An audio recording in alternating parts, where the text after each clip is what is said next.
नमस्कार, मैं चंदा यादव आपके साथ। आप देख रही हैं जस्ट इंडिया। खबरों के प्रायोजक हैं एशियन कलर कोटेड इस्पात लिमिटेड। आपका विश्वास हमारी पहचान। मेडिफिर international taken a step to keep you safe from corona virus. रंज care showroom in Rohtak and Bahadurgarh. Showroom पर आएं, टेस्ट ड्राइव लें और गाड़ी बुक करें। भिवानी के डाडम में पहाड़ का बड़ा हिस्सा ढहने से 4 की मौत हो गई है। वहीं मरने वालों में 3 लोग छत्तीसगढ़, राजस्थान और यूपी के थे। वहीं घायलों को हिसार के सरकारी अस्पताल में भर्ती कराया गया है। कुछ और लोगों के भी पहाड़ के नीचे दबे होने की आशंका जताई जा रही है। पहाड़ ढहने से 4 माइनिंग मशीन भी नीचे दब गई। बचाव कार्य में यहां काम करने वाले स्थानीय लोगों के अलावा अन्य लोग भी लगे हैं।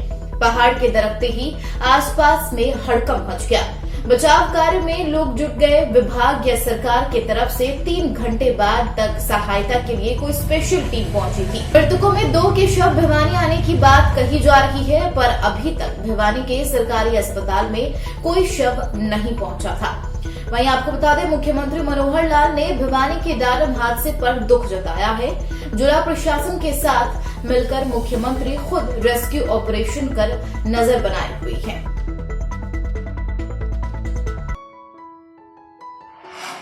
मेरी खुशी मेरे मरीजों की खुशी में है। Magoo bone and joint clinic, sector 24, BJP office, Huda complex, Rohtak. Doctor NK Magoo, MS फार्म्स, senior consultant orthopaedics, Max super speciality hospital, PGIMS, Rohtak. बढ़ते कोरोना के मामले को रोकने के लिए हरियाणा सरकार सख्त है, जिसके बाद राज्य में महामारी से बचने के लिए नई गाइडलाइन लागू कर दी गई है। महामारी अलर्ट सुरक्षित हरियाणा के तहत 2 जनवरी से 12 जनवरी तक के लिए नई गाइडलाइन जारी की गई है। वहीं इस गाइडलाइन में कहा गया है कि ओमिक्रॉन के बढ़ते मामले को रोकने के लिए सख्ती बहुत जरूरी है। ग्रुप 1 की कैटेगरी में आने वाले शहर गुरुग्राम, फरीदाबाद, अंबाला, सोनीपत और पंचकुला में सभी सिनेमा हॉल इस दौरान बंद रहेंगे। मार्केट और मॉल शाम 5 बजे तक खुले रहेंगे। खिलाड़ियों के अलावा बाकी सभी लोगों के लिए स्विमिंग पूल बंद रहेंगे। इसके अलावा बार और साथ ही रेस्टोरेंट में 50% तक सीटिंग कैपेसिटी की भी अनुमति होगी।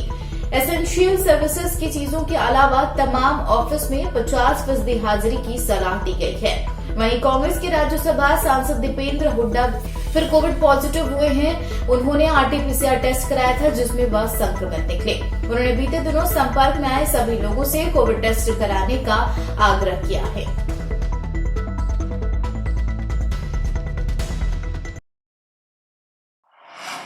रोहतक पुलिस की CIA 1 स्टाफ की टीम ने नाइट डोमिनेशन के दौरान प्रभावी रूप से गश्त करते हुए युवक को 2 देसी पिस्तौल सहित काबू करने में सफलता हासिल की है। आरोपी के खिलाफ शस्त्र अधिनियम के तहत अभियोग अंकित कर गिरफ्तार कर लिया गया है।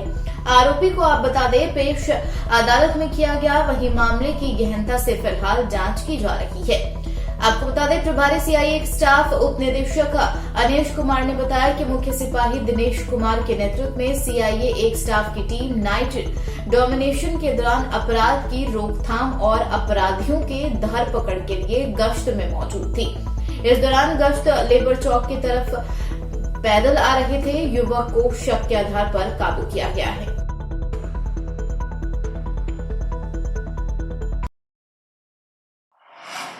वहीं श्री गृह मां जी के अवतरण दिवस के मौके पर रोहतक के मॉडल टाउन में क्लास आश्रम और सुभाष नगर की संगत सहयोग से एक विशाल रक्तदान शिविर का आयोजन किया गया, जिसमें काफी लोगों ने बढ़ चढ़कर हिस्सा लिया है और रक्तदान भी किया है। रक्तदाता सुंदर जेटली ने मीडिया से बात करते हुए बताया कि यह ब्लड डोनेशन कैंप इसलिए लगाए जाए ताकि किसी भी मरीज को समय पर रक्त मिल सके और उसकी जान बचाई जा सके। आपको यह भी बता दें कि रक्तदान सुंदर जेटली ने 137वीं बार रक्तदान किया है। वहीं रेड क्रॉस सोसाइटी के सचिव देवेंद्र चहल ने सुंदर जेटली का धन्यवाद किया और लोगों से अपील की है कि वह ज्यादा से ज्यादा संख्या में आकर ब्लड डोनेट करें। जुलाना हल्के में आज सोनीपत के सांसद रमेश कौशिक और जुलाना विधायक अमरजीत ढांडा ने दौरा किया है। इस दौरान विधायक और सांसद ने सबसे पहले जुलाना में रेलवे स्टेशन के पास बामाशाह पार्क, अटल पार्क, पीडब्ल्यूडी रेस्ट हाउस का उद्घाटन किया है और बाद में वे हल्के के गांव मालवी रोड के नवीनीकरण, झमोला गांव में एससी चौपाल, गढ़वाली गांव में पार्क और जयजुवंती गांव में गौ घाट का उद्घाटन किया है। सांसद रमेश कौशिक ने पत्रकारों से बातचीत करते हुए कहा कि आज जुलाना विधायक और मैंने मिलकर 2 पार्कों का उद्घाटन और एक पीडब्ल्यूडी रेस्ट हाउस का उद्घाटन किया। उन्होंने कहा हमारी कोशिश है जल्दी से जुलाना को सब डिवीजन बनवाया जाए और आने वाले समय में जुलाना को एक शहर का बढ़िया रूप दिया जाए।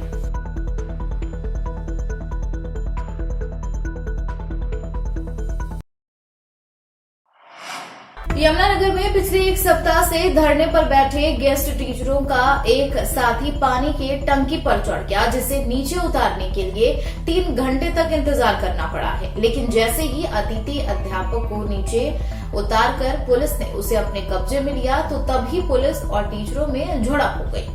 वहीं आपको बता दें यमुनानगर में पिछले 1 सप्ताह से हरियाणा भर से अतिथि अध्यापक धरने पर बैठे हैं और आज पंचकुला के मोरनी से आए हुए एक अध्यापक राम कुमार कालीचरण चुपचाप पानी की टंकी पर चढ़ गए, जिसका पता लगते ही अतिथि अध्यापक और पुलिस मौके पर पहुंच गई।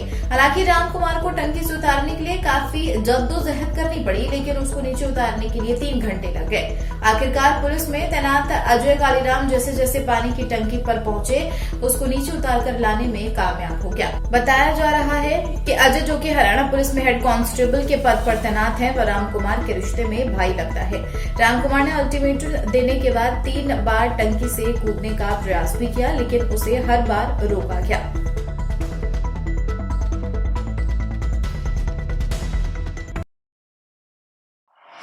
करनाल में कांग्रेस सेवा दल ने सदस्यता अभियान शुरू कर दिया है।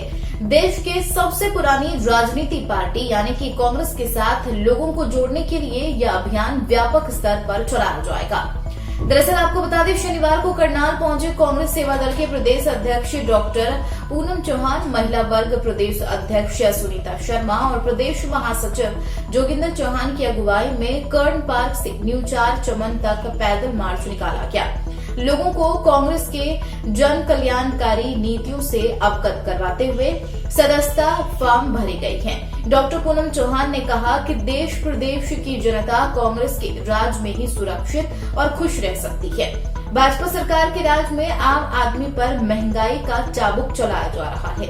महिलाएं सुरक्षित नहीं रही, व्यापारी डर के माहौल में काम कर रही है। भाजपा और इससे जुड़ी राजनीति दल संविधान के साथ छेड़छाड़ कर जनता का शोषण कर रही है। बड़े घरानों को लाभ पहुंचाने के लिए कानून बनते जा रही है।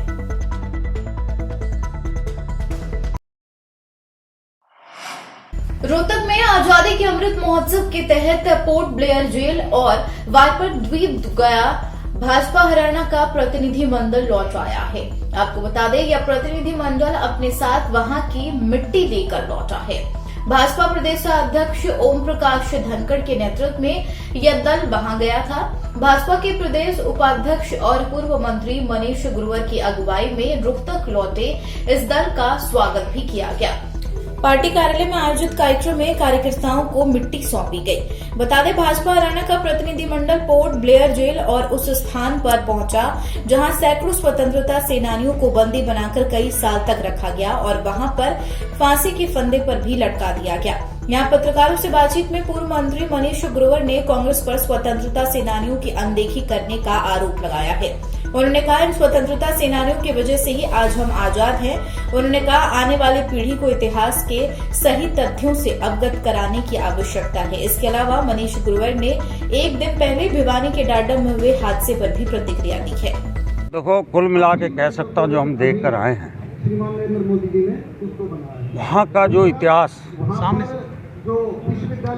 हमारे सामने पिछली सरकारों ने नहीं रखा, जिनकी वजह से आज हम आज़ाद हैं, खुली सांस में हैं, लोकतंत्र आज जिंदा। वहाँ का जब दृश्य देखते हैं वो एक हमें ऐसा भूचाल खड़ा कर देता, अंदर से दर्द उठता है कि कैसा इन क्रांतिकारियों ने के साथ किया गया। छोटी छोटी कोठड़े में कोई वहाँ शौचालय नहीं है, खिड़की नहीं है, और पता नहीं कौन देश की लड़ाई लड़ने के लिए, आज़ादी के लिए कौन कहाँ, परिवार के लोगों को नहीं पता होता था विषय को एक ही स्थल पर हो। ऐसी स्थिति। जीडी गोयनका इंटरनेशनल स्कूल के सीनियर वर्ग में 9 वर्ष का आगमन बहुत ही धूमधाम से किया गया।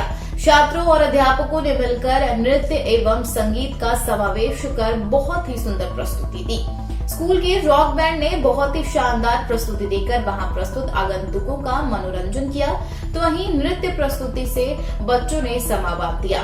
स्कूल के डायरेक्टर श्री विक्रांत माइना, प्रधानाचार्य सान्या माइना, उप प्राचार्य Anil Kumar, assistant director Himanshu, Cambridge उप प्राचार्य बिन्नी कौर का फूलों से स्वागत किया गया। वहीं बच्चों के मनभावन प्रस्तुतिकरण देकर सभी आनंदित उठे। वहीं स्कूल के सभी बच्चों ने डीजे पर जमकर आनंद भी लिया है। वहीं आपको बता दें, रात को आतिशबाजी कर नए साल का स्वागत बहुत ही सुंदर तरीके से किया गया।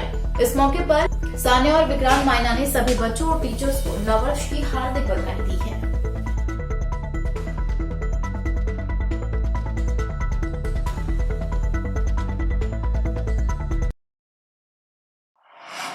इसी के साथ आज के इस बुलेटिन में इतना ही। और भी खबरों के लिए आप बने रहिए जस्ट इंडिया के साथ। नमस्कार।